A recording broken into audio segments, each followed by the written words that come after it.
我们把锅加热，然后把猪皮放下来煎。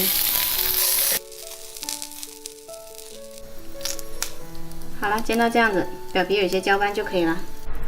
然后再清洗干净，用刀给它刮一下，看。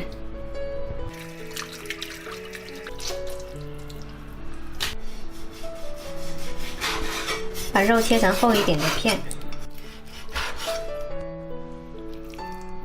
我们来腌制一下五花肉，加入少许料酒，一点点生抽，1勺蚝油，小半勺盐，还有1大勺柱侯酱，然后给它们搅拌均匀。搅拌好了，腌制30分钟。重新烧一锅水，把荷叶放下来烫一下。好了，烫软了就捞出来清洗一下。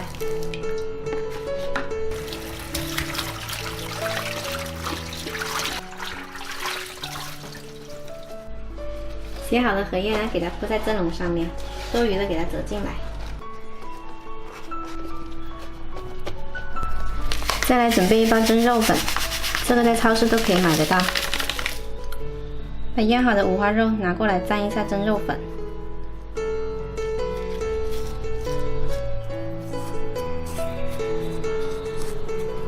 蘸好之后，就在蒸笼里面把它摆好。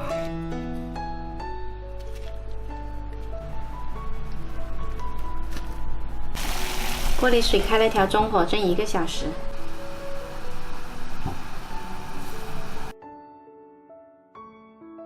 好了，时间到了，可以拿出来。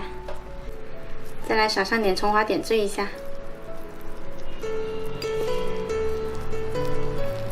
今天这道粉蒸肉做法特别的简单，吃起来有淡淡的荷香，五花肉蒸得绵软，喜欢的话可以试一下。谢谢妈妈，谢谢妈妈。谢谢妈妈。안녕하세요, 마누누. 好，양양양。 마누. em biết thấy đâu mamá ya cái ăn mì của bạn.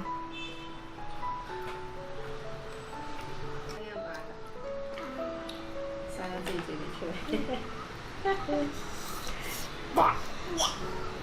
Cái thái hay em. Cái thái hay em.